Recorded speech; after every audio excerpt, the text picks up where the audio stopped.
Kita bicara Papua sekarang. Kita tahu saudara kita yang memiliki ras Melanesia ada 5 provinsi di Indonesia dan suku bangsa ini memiliki kekhususan tersendiri yang derajatnya di atas ras kebanyakan. Apa itu? Ketika zaman kuliah dulu, salah satu guru saya, Profesor Paul Ekman, kelas aplikasi psikologi yang mengajari mikroekspresi. Beliau mengajari kami bagaimana melihat membaca wajah seseorang dan mengetahui isi kepala seseorang dari wajah mereka. Ekspresi sedih, bahagia, terluka, gembira, khawatir, semua terbaca di wajah seseorang, dan dia mengatakan bahwa the truth is all over your face. Kebenaran ada di wajah seseorang. Ternyata dia surveinya 15 tahun itu di Papua dengan ras Melanesia. Profesor Ekman mengatakan Papua adalah the last honest person on earth, atau Papua adalah manusia terjujur terakhir yang disisakan di muka bumi ini. Dengan pola itu dia memetakan wajah seluruh bangsa di dunia ini dan ternyata cocok. Betapa beruntungnya Indonesia memiliki Papua. Selain kekayaan alamnya yang kita keduk, kita memiliki kejujuran tingkat dunia.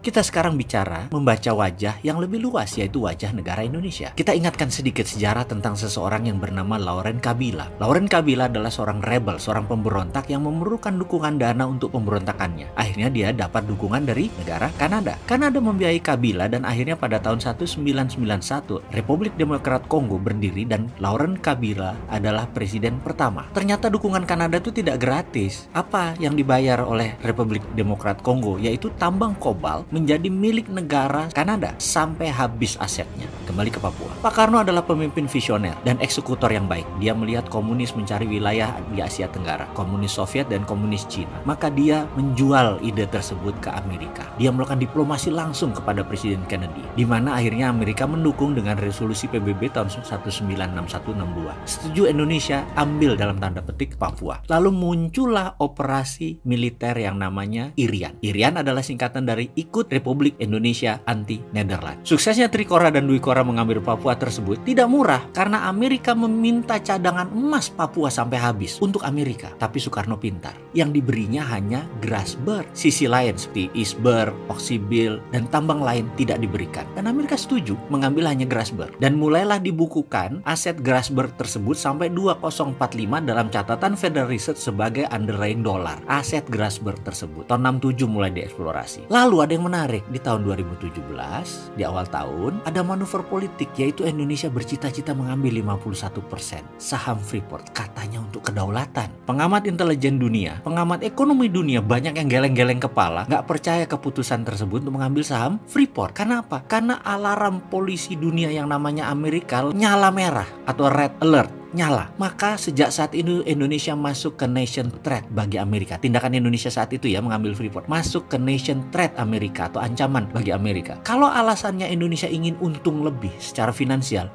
gak usah ambil saham. Masa begitu sih cara pikirnya? Naikkan saja pajaknya. Tanpa modal bisa untung lebih. Gak usah setor-setor modal. Lalu kenapa mesti kita investasi? Kenapa masuk modal besar ke dunia tambang? Tambangnya tambang dalam lagi. Ini ide siapa sih? Apa ada pembisik? Sponsor negara lain? Atau ada yang gosok-gosok kita? Kita nggak paham sejarah kali ya? Negara itu punya kekuatan pajak, nggak mesti ambil saham. Ini lucu. Ini bikin marah negara kampret yang namanya Amerika itu. Dia pendominasi militer dunia loh. Bahkan Senator McCain menegur langsung dengan surat yang mengatakan Indonesia nakal. McCain adalah senator Arizona, tempat Freeport McMoran. Pajak negara bagian tersebut banyak didapat oleh Freeport McMoran. Kalau diganggu dengan 51%, serangan pemerintah Indonesia tersebut menjadi ancaman buat Arizona. Padahal deal operation IRIAN jelas bagian dari pengambilan Amerika atas emas Grasberg. Maka sebagai senator Republik penyokong Trump bersama pemilik Freeport yang juga pendana Donald Trump, yaitu Carl Icahn, seorang Yahudi ortodok, menekan Gedung Putih untuk Trump melakukan aksi. Adakah operasi intelijen dilaksanakan untuk membangun instabilitas Papua? Betul, sejak pertengahan 2017 Amerika gerah dan mulailah melakukan instabilitas di Papua meningkat. Apakah Amerika yang bergerak? Atau geraknya Papua hanya karena konflik lokal karena Indonesia di pemerintah pusatnya tidak bisa menghandle, atau ada unsur asing? Lalu kenapa setiap Desember tanggal 2, di mana itu adalah Hari Bintang Kejora, gerakan Papua Merdeka itu, di 18 negara tahun kemarin naik bendera tersebut? Siapa yang mainkan? Amerika kah? Misalnya penembakan dan pembunuhan pekerja BUMN dengan senjata baru, siapa yang sokong? Ini belum pernah dituntaskan. Kenapa? Takut. Lalu adakah hubungannya dengan 8 jam blackout di ibu kota? Adakah hubungannya dengan gudang senjata polisi yang terbakar? Adakah hubungannya dengan lone wolf atau teroris teroris tunggal yang menyerang polisi? Adakah hubungannya dengan atribut FPI serang warga Papua yang besoknya ribuan orang di lapangan meneriakkan Papua Merdeka dan referendum? Kok panjang ya cerita Papua? Ada hubungannya atau sebuah peristiwa kebetulan yang beruntun? Atau ada apa lagi? Maaf ya, haruskah kita menggunakan kata maaf? Kayaknya jangan naif-naif banget melihat Papua sebagai konflik horizontal biasa. Bukan, sekali lagi, kata maaf tidak cukup. Maafnya kurang panjang. Bener deh, api dalam sekam itu selalu ada yang pasang. Kabut asap di Kalimantan dan Sumatera itu asli buatan manusia. Pasti ada yang masang. Masa teriak referendum gak ada yang ngajari? Ya ada lah. Jadi apa yang harus kita lakukan? Lihatlah kebijakan luar negeri Indonesia ke depan. Jangan-jangan ada hubungannya dengan Indo-Pasifik, di mana US Pakom minus Cina yang Indonesia nggak setuju. Kita sok-sokan terlihat netral tapi miring ke Cina. Sehingga kesannya kita memilih Cina daripada Amerika. Bukan malah di tengah. Kesannya. Ingat, referendum Timor Timur yang hanya dilahirkan dari pancingan konflik. Lalu PBB datang dengan pasukan UNAMED dan referendum diadakan. Lepas itu Timor Timur. Ini mungkin yang parno saya saja. Papua dengan mudah di Timor Lestekan. Tapi bener deh, mengambil saham 51% Freeport itu keputusan bisnis yang bisa backfire, bisa merugikan kita kalau tidak paham sejarah.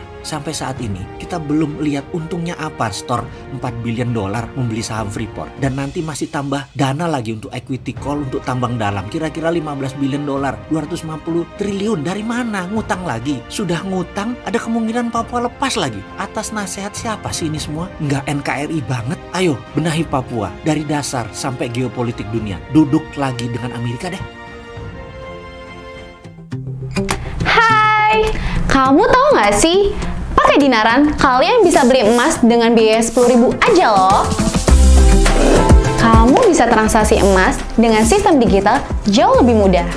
Beli emas, belanjakan emas, ambil emas, beri atau transaksi emas bisa dimanapun kalian lakukan.